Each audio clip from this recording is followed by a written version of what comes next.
This is Unit 1 of the Professional Nurse Safe Care Environment, Objectives 1 through 7.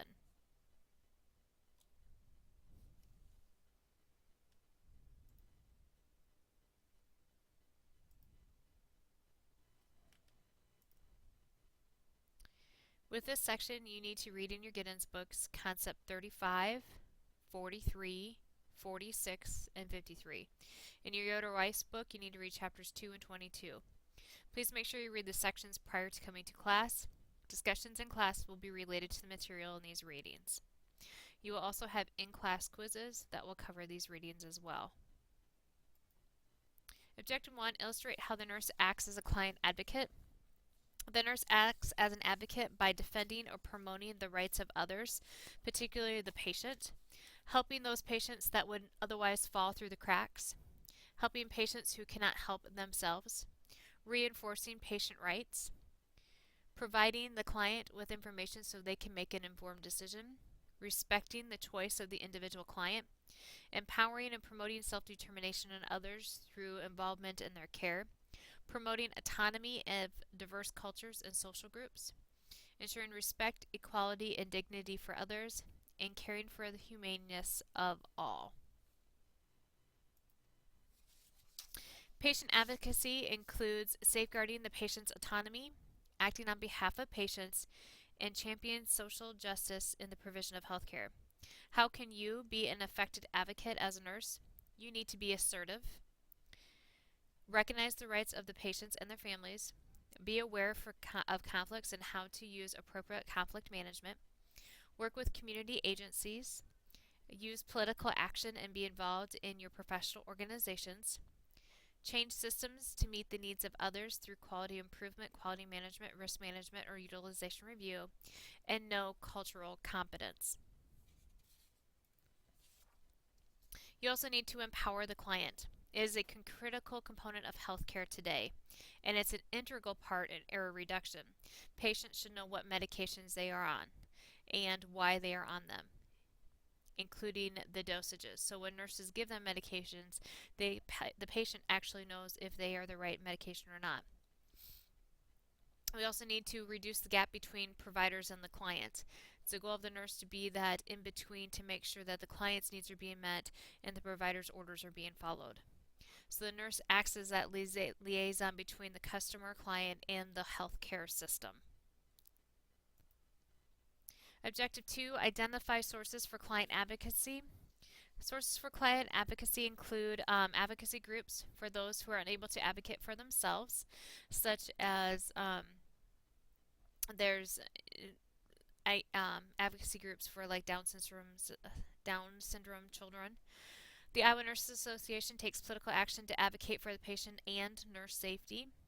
Populations where we see a lot of client advocacy: aging adults, children, clients with disabilities, and clients with mental health disorders, because they cannot usually advocate for themselves and also do not know how to utilize the healthcare system.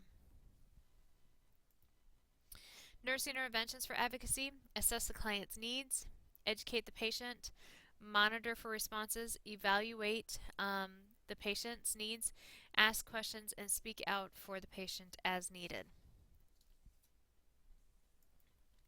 Objective 3, analyze the importance of client advance directives. What is an advance directive? Well, it's a legal document expressing the patient's wishes if they are unable to give direction themselves. Advance directives include living wills, medical power of attorneys for healthcare decisions, and pre-hospital do not resuscitate orders. The federal law mandates that advance directives be followed through the Patient Self-Determination Act. And I would strongly suggest that you Google this act and identify components of it that would be important as your practice as a nurse.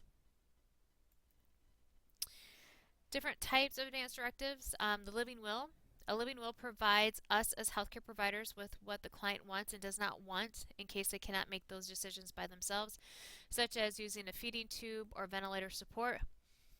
A power of attorney is where somebody is designated to be in charge of that individual if that individual cannot make healthcare decisions on their own. Advance directives provide healthcare workers immunity from civil or criminal liability when the wishes of the client are being followed. and some states have criminal liability if the advance directives are not followed as set forth by the patient. Objective 4 says differentiate between medical and financial power of attorney. The difference between these two is a medical or healthcare power of attorney. That individual oversees healthcare decisions by the patient, whereas a financial power of attorney oversees the financial aspects of the patient or the money of the client. Can they be one person? Yes. Do they have to be? No. So it's important to know there is a difference between the two. They may be the same individual and they may not. Role of the nurse when it comes to powers of attorney. You need to enforce the legal document. Keep in mind that the patient can change their mind. Educate the patient and the family on what occurs during CPR and other invasive treatments and resuscitation efforts so that they can make an informed decision. Ensure that copies of the advance directives are on the chart and readily accessible to all members of the healthcare team. And inquire about healthcare directives on admission into any medical facility and provide information to the client as needed. Really, anybody over the age of 18 should have a power of attorney just in case they are unable to make medical decisions for themselves.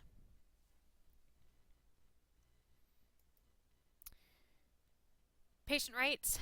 Objective 5, distinguish between the client's Bill of Rights and HIPAA. Patient's rights, there's a Patient Self-Determination Act, which the individual patient must provide information regarding advance directives and document this information in the medical record. It prevents the client from harm, and it is part of the American Nurses Association Code of Ethics. If you go to www.jointcommission.org, there is a brochure on patient rights, and we should review that for potential in-class discussion. We're going to go to a YouTube video now.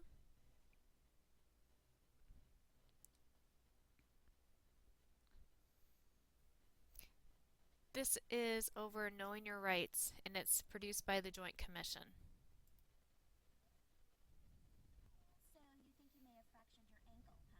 Yeah, and it really hurts. A lot for that, I thought. Wow, Okay, let's get your information so we can take care of you.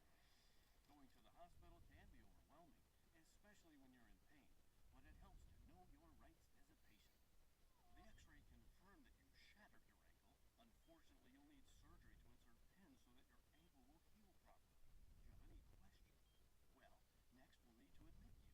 Then the surgeon will come by shortly to explain the procedure.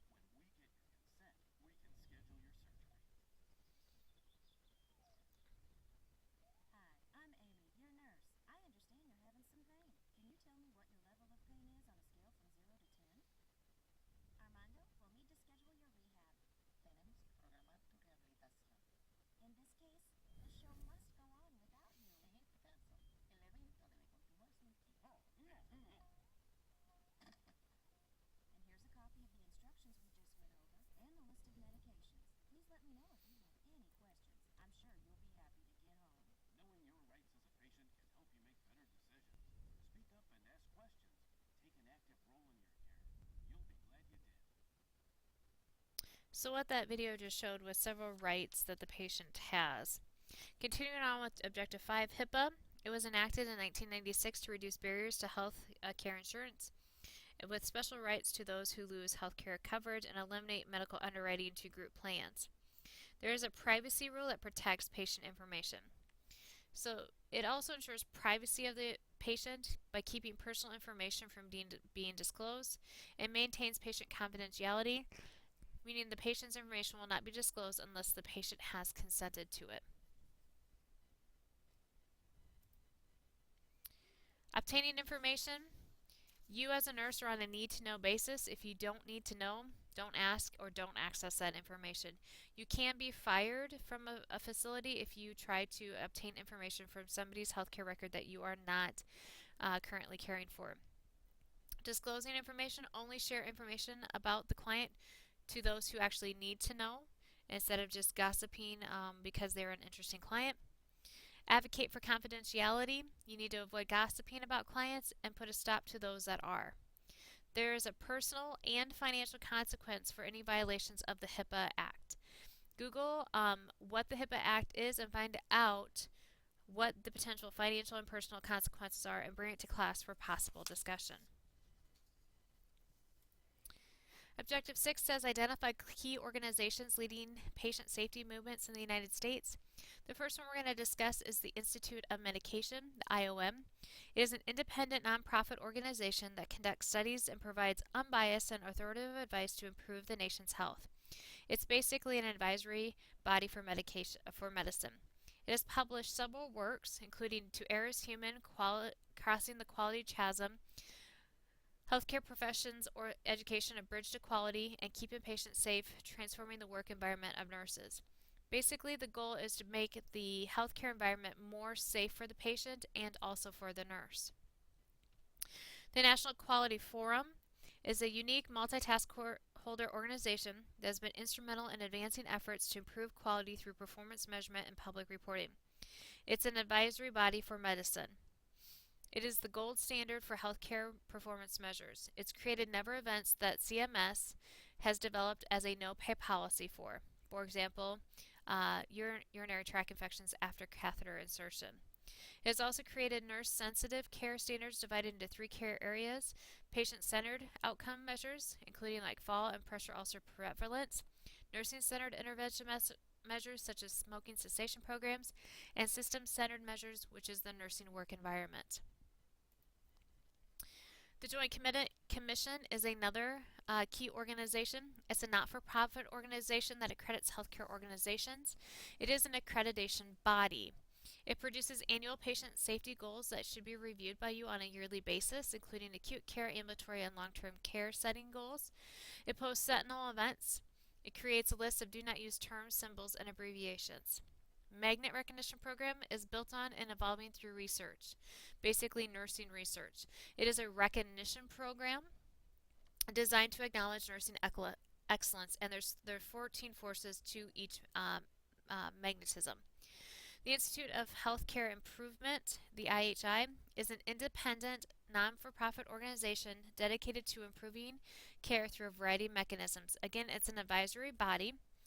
The IHI, in conjunction with the Robert Wood Johnson Foundation, created the project Transforming Care at the Bedside that we are currently utilizing as nurses, giving bedside reports and also looking at the future of nurses as BSN level entry. Objective 7, recognize the client's right to refuse treatment. The client does have the right to refuse treatment. Every client has the right to refuse care and treatment. We should not coerce patients into treatments or taking any of our cares. We need to document any education that's provided after refusal and the patient response to education. How does the nurse or provider accept this? You just do. Remember that the patient has rights, and your job as a nurse is to advocate for those rights. And just because you may not agree with what the patient is doing, that's not your choice. You are there to take care of the patient, regardless if you agree with their treatment or not. This ends Unit 1. Be ready for an in-class quiz and take the quiz on eCompanion.